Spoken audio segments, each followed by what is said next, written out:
Most important चीज़ की जो भी प्रिपरेशन है, वो जो एग्ज़ाम के जस्ट 90 दिन पहले हमको 7 जो 6+1 रूल है उसको फॉलो करना होगा एटलीस्ट।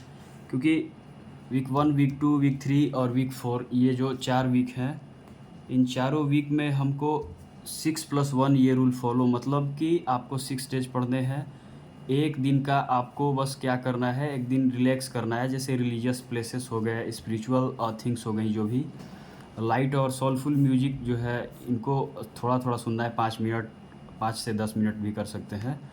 और जो एक इम्पॉर्टेंट चीज़ है कि चाहे वो आपके फ्रेंड्स हों, कलीग्स हों, चाहे घर वाले लोग हों, चाहे कोई भी हो जो आपके प्रिपरेशन के बीच में आ रहा है, वो बोल रहा है कि ये चीज़ें नहीं हो सकती, ऐसे नहीं होगा, सिलेक्शन नहीं हो सकता, एम्स नहीं, बीएचयू नहीं, ये नहीं मिल सकता, तो आपको उनसे एकदम दूरी बना के रखनी है। क्योंकि वो मेंबर ऐसे हैं जो अगर 2 नंबर भी उनके बोलने से अगर प्लस की जगह अगर वो -2 करते हैं तो फिर क्या होगा? फिर रिज़ल्ट तो होना ही नहीं है। तो इसलिए आपको week 1, week 2, week 3, week 4, week 1+2 ये जो है, इसमें आपको क्या करना है कि स्टार्टिंग डेज में बहुत ज़्यादा सिलेबस करने के चक्कर में पड़ना है।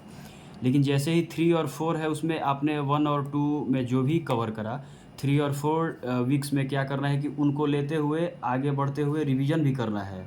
तो इसमें रिवीजन मस्ट हो जाता है। इसको आपको पूरे 1 वीक 1 महीने में पिछले 1 से 2 वीक में जो भी आपने पढ़ा उसका रिवीजन, और 3 to 4 जो भी पढ़ा उसका मतलब कॉन्सेप्ट, तो सबको कंबाइन करके 1 महीने के लिए चलना है। उसके बाद रिलीजियस प्लेसेस पे तो आपको महीने के अंत में भी जाना है, जाना ही जाना है, क्योंकि आपको वहाँ जाने से जो भी है एक जो मेंटली जो हेल्थ होता है, मेंटल हेल्थ, वो सुधरेगा, तो आपका ब्रेन जो नर्व्स वगैरह काम बेहतर करेगा।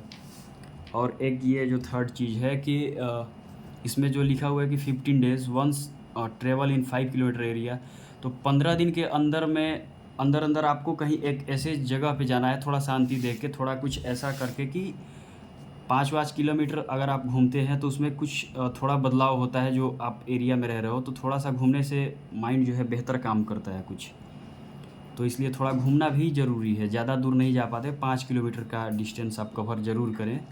उसके बाद जो 7 मिनट ऑफ डीप ब्रीदिंग जो है, 3+4 मिनट, पहले 3 मिनट करना है डीप ब्रीदिंग हल्के हल्के, फिर 4 मिनट थोड़ा मीडियम स्टाइल में। ये डीप ब्रीदिंग करने से क्या होगा, नर्व्स को एक्स्ट्रा ऑक्सीजन मिलेगा, तो बेहतर आप मेमोराइज़ कर पाएंगे चीज़ों को। उसके बाद जो है 5th नंबर पे ये जो भ्रामरी प्राणायाम होता है, ये नर्व्स के कैलिब्रेशन के लिए होता है। क्योंकि अगर आपको डिप्रेशन है, एंग्जाइटी है, कुछ भी है, टेंशन है, तो आप भ्रामरी प्राणायाम करेंगे तो वो थोड़ा कैलिब्रेट होगा आपका नर्व्स। फिर नेक्स्ट आता है 3 to 5 minute of one shift screen. 5 minute से ज़्यादा आपको किसी भी स्क्रीन पे टाइम नहीं देना है एक शिफ्ट में, क्योंकि ऐसे इलेक्ट्रो हाइपोसिंथेसिस करके एक टॉपिक है, वो बताएंगे हम बाद में। उसमें क्या होता है कि ज़्यादा टाइम तक अगर आप स्क्रीन को देखोगे तो वो उसका आदी हो जाएगा, वो एडिक्ट हो जाएगा। इसलिए आपको 3 से 5 मिनट के बाद में उसको छोड़ना है, थोड़ा सा घूम लीजिए, फिर आपको देखना है तो फिर कंसेप्ट को देखिए। फिर नेक्स्ट आता है minimize screen time as less as possible. मतलब उसको तो कहना ही क्या है, वो स्क्रीन टाइम को जितना कम कीजिएगा, जितना मतलब शॉर्ट्स वगैरह ये सब कम से कम देखिएगा तो बेहतर ही होगा आपके लिए। क्योंकि आपको पेन और पेपर पे पढ़ना है, ना कि सिर्फ स्क्रीन पे पढ़ना है। ऑनलाइन एग्ज़ाम हो वो अलग बात है, लेकिन आपको प्रैक्टिस करने हैं पेन और पेपर बेस पे। उसके बाद जो एक चीज़ आती है कि let's talk to others about how you prepare, specially your friend circle. मतलब अगर आपने अपने दोस्तों को बता दिया कि मेरी बढ़िया रैंक आ रही है, बढ़िया तैयारी कर रहे हैं, तो फिर वो अलग अलग टाइप के टॉन्ट्स कसेंगे, ये बोलेंगे, वो बोलेंगे, फिर उसमें आप जस्टिफाई नहीं कर पाओगे।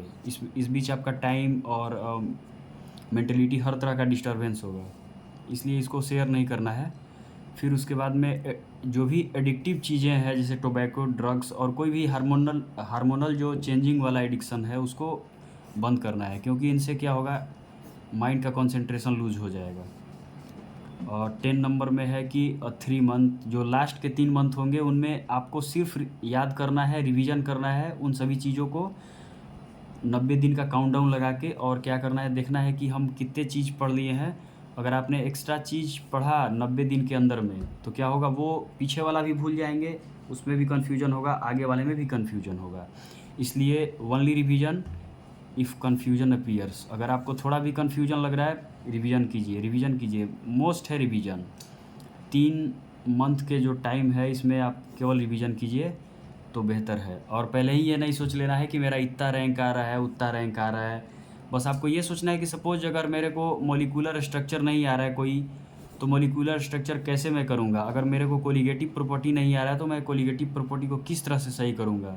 अगर आपको सॉलिड स्टेट्स के बारे में कुछ नहीं पता चल रहा है, या फिर फिज़िक्स का कोई मोशन, मोमेंटम कुछ भी आपको नहीं आ रहा है, बस उसके बारे में सोचना है कि ये वाला टॉपिक मेरा नहीं हुआ तो मैं इसको कैसे सही करूँगा। अगर आपने ये सोच लिया कि मेरा 100 नंबर आ रहा है, 200 नंबर आ रहा है, हम 720 में 720 ला दे रहे हैं, तो फिर आपका दिमाग जो है उन सभी चीज़ों में पड़ जाएगा वो कि कितना नंबर क्या कैसा।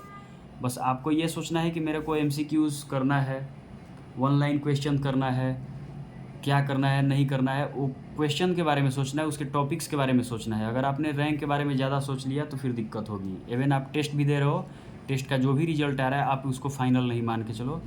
आप उसको ये मान के चलो कि ठीक है, टेस्ट दिया मैंने, रैंक आया, लेकिन जो फाइनल होगा उसका कुछ अलग पैटर्न होगा और उसका कुछ अलग ही दिमाग का खेल होगा उसमें। तो थोड़ा सा उसको लेके चलना होगा लास्ट टाइम।